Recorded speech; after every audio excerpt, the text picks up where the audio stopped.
So, the big C. Want to talk about it?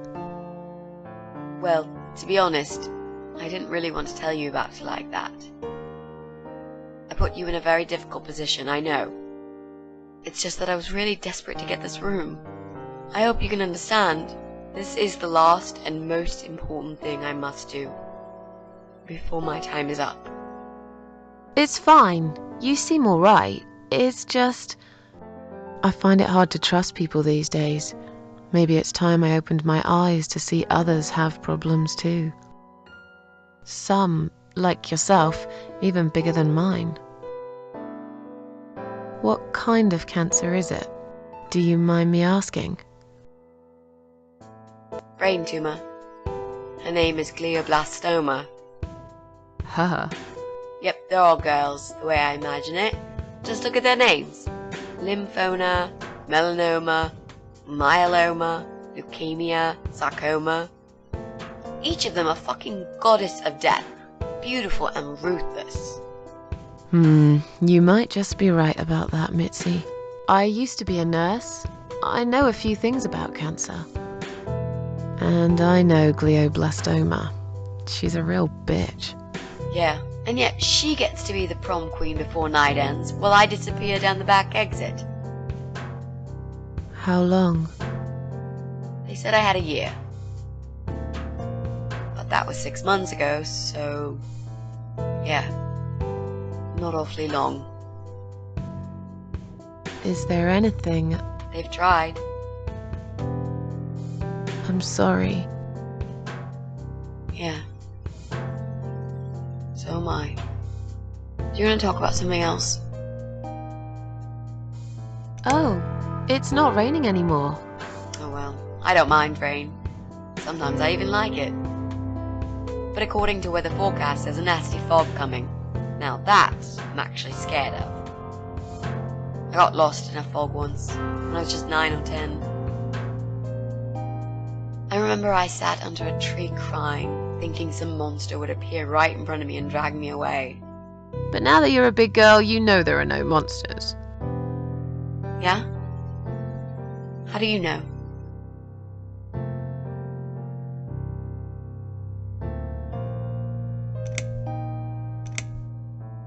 The only monsters are us. Murderers, rapists, arsonists. They're the real beasts. So far from humanity, they're no longer capable of feeling compassion or guilt. They're the ones we should really be afraid of. But whether they're lurking in the woods or fog or the darkness of our cellars, it's all irrelevant. You can't predict what happens. You can't do anything to stop it. There is only one way. You turn into a beast yourself, and like them, you show no mercy. Whoa! Where did that come from, Miss Ashworth? I just don't like murderers. They're nothing but... parasites. How are you planning to find this guy? I don't know yet. A bit of detective work, perhaps. It shouldn't be that hard, really. There are only 8 apartments here. One is yours. That leaves us with 7. I was hoping that you could give me a hand, actually. You know some of your neighbors, don't you? Not many. I never really cared about them. They changed over the years, too. You probably also figured by now that this is not the sort of place where new neighbors are greeted with a freshly baked cake. You see a new face, you give them a blank stare as you pass them in the hall, and you forget about them a minute later. That bad, eh? Well, there's that bald guy who lives above me in flat 5. He came here recently to shout in my face. He's a nasty piece of work, but I really don't think he's the person you're looking for. What does he do for a living? I think he's a train driver. I can't imagine somehow that my guy would be a train driver. Okay, that's good. Leaves us with just 6. Anyone else you know? I'd have to think. You know, maybe not tonight. Let's just talk about something else, okay? I have plenty of time. There's no need to rush this. Maybe tomorrow we could sit down together and make a plan. I could draw a simple map of the building, and with your help, mark down who lives where. Sounds good to me, Mitzi. You mentioned a boyfriend. Tell me something about him. Yeah, okay. Let's talk about him. His name is Jack. He's dead.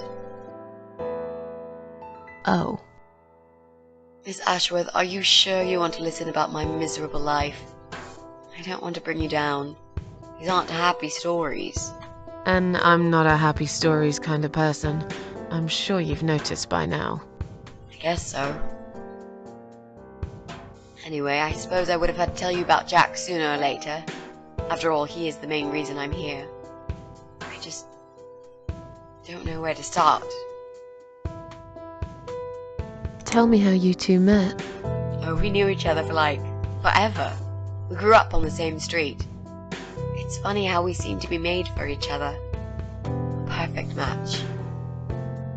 I always knew he was the guy for me, and I'm sure he never doubted that either. Jack was absolutely crazy about me. We thought one day we would marry, have children, be happy. I never had many friends because I had Jack. I didn't need anybody else.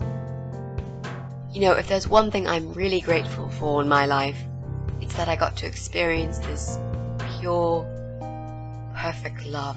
Some people go through a lifetime without knowing how it feels. I guess I've been very lucky. But all luck runs out sometimes. How did he take the news about your cancer? He thought I was joking at first. He laughed. Then he got really angry. I swore to him I was serious, but he still wouldn't believe me. We had a big fight that night. It was our first and only fight. But it was awful. He smashed some stuff. His guitar, of all things, was the worst. He loved that guitar. Why did he break it? He was absolutely furious. He walked out on me that night, and when he came back the next day, he was different. Begged me to try surgery and chemotherapy. I didn't really want those things, but I did the chemo for him. It didn't help. It just made me feel sick all the time. I felt trapped in this strange place where nothing that happened around me seemed real. Maybe that's why I didn't see what my cancer was doing to Jack, and it was destroying him as well. He changed. He became obsessed with death. It seemed death was all he ever thought about, even though it was me, not him, who was supposed to die. Jack made those pictures on your wall. Was he an artist? He always liked all kinds of morbid stuff, whether it was music, movies, paintings. So do I, really. We had that in common, amongst other things. People say it's depressing to listen to sad songs or watch sad films, but I never felt that way. And yet, you are scared of fog? Oh, that's different. I might be scared of fog, but I like spiders. They're beautiful. You must be out of your mind, Mitzi. No, honestly, there is a certain indescribable beauty in sadness. Just like there's beauty in the grey and ugly winter morning when you look past the obvious and notice what others can't see. You must love my apartment then. It's like Ugly took a vacation here and never went home again. How did he die? How did Jack die?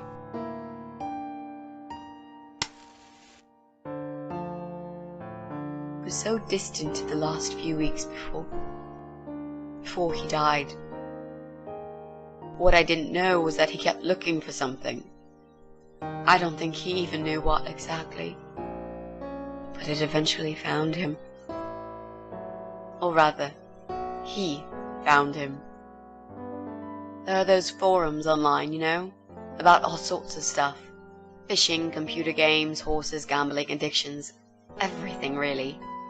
Accidentally, Jack stumbled upon one about suicide. There's a guy there, calls himself the Eye of Adam. He's a fucking god on that forum. It's like a failed suicide club. People mostly try to help each other and offer support. Sometimes it just helps to know there are others like you, to listen to their stories and how they cope with their lives.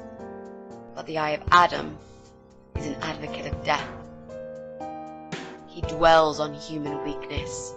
His job is to plant an idea, to give them a reason to die and tell them how to do it, once and for good. Jack took the bait. Before he knew, he was completely brainwashed. One day he sat down with me and tried to explain his perfect solution. It was the Romeo and Juliet kind of scenario. We were both to die together in each other's arms. It was supposed to be a quick and foolproof death. There was no chance we would have been saved, all thanks to the Eye of Adam, who created a tool for perfect suicide. He told me it was very simple. All we needed were 2 easily accessible household chemicals, which combined together create a gas called hydrogen sulfide that kills you within a couple of minutes. I told him he was fucking nuts, of course, but he just wouldn't give up. He reasoned with me, and he begged, and eventually just kept screaming at me. I figured it was his crazy idea of a modern romance, but it was downright tacky and just wrong. Finally, he said he would get everything ready and wait for me in our special place at dawn, 5 in the morning. Don't be late. Those were his last words he said to me. Then he stormed out. I cried for hours, thinking I didn't deserve all that from the person I loved most in the whole world. A few times I even tried to persuade myself that maybe he was right and I should do it. I just couldn't. I eventually fell asleep. I didn't plan it. My head was killing me. I was so tired. I woke up suddenly. I could see the sun rising out my window. It was nearly 5. In utter panic, I threw myself off the bed and ran out the door. I needed to stop him. I needed to get there before it was too late. But right there in my bedroom, before I even left, I already knew it was. When I arrived at our special place, it was already bright. We used to go there in the past, drink wine, sometimes smoke weed and listen to Pink Floyd, sometimes make love in Jack's car. There wasn't really anything special about that old parking lot. But to us there was. It was completely abandoned. It was quiet. It was safe. After that day, I've never gone there again.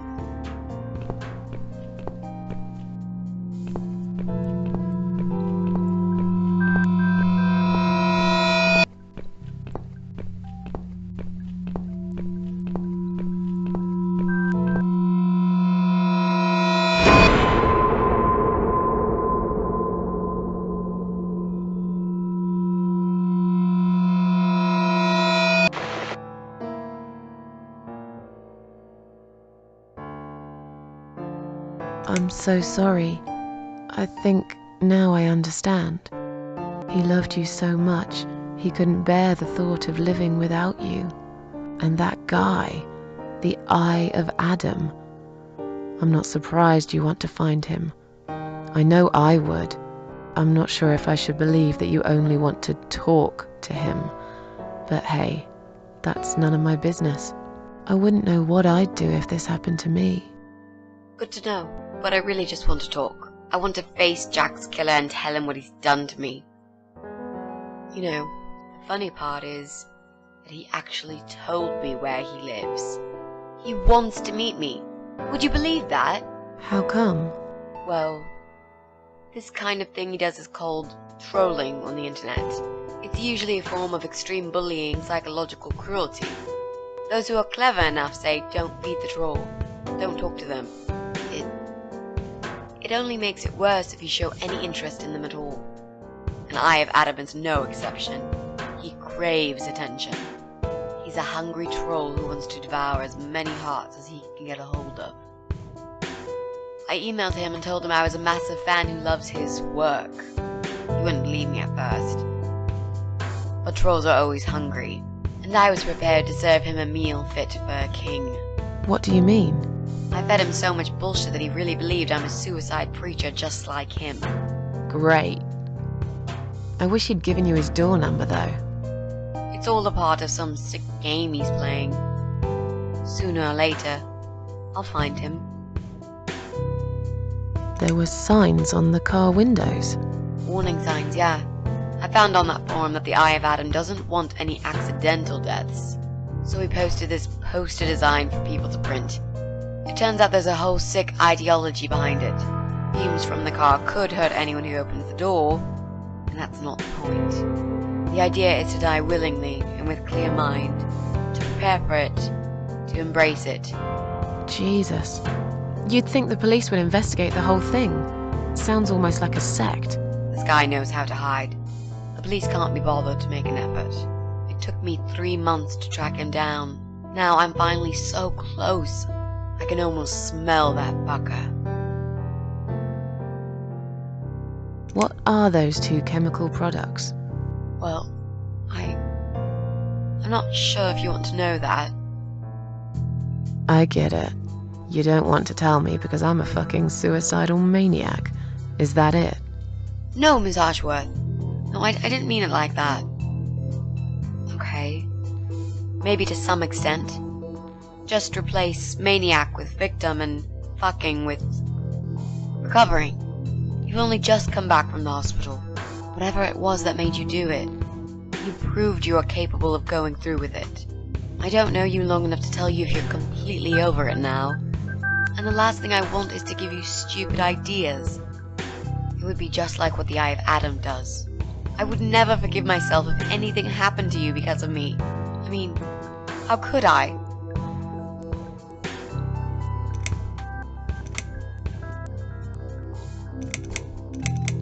Those who want to die will always find a way to do it.